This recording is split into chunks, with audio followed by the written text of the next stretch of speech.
पुरोगामी महाराष्ट्रामध्ये अशा घटना घडणं हे अतिशय निंदनीय आहे।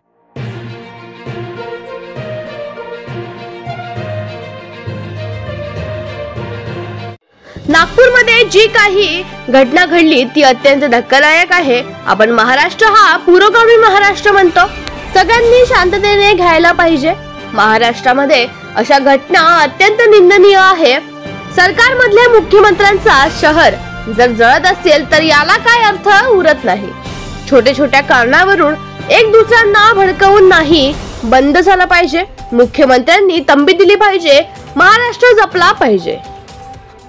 जे काय नागपुरामध्ये घडलं ते अतिशय धक्कादायक आहे। सगळ्यांनी खरं शांततेने घ्यायला पाहिजे।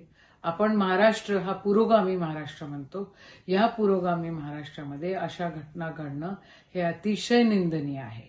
आता हे सगळं थांबलं पाहिजे, सगळ्यांनी व्यवस्थित राहिलं पाहिजे आणि हिंदू, मुस्लिम, सिख, ईसाई आपण संविधानाला मानणारी लोक आहोत।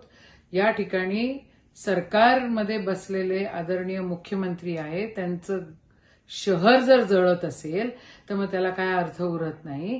या सगळ्या गोष्टींवर नियंत्रण ठेवणं अतिशय गरजेचं आहे आणि छोट्या छोट्या काही शिल्लक कारणांवरनं एक दुसऱ्यांना भडकवणं बंद झालं पाहिजे।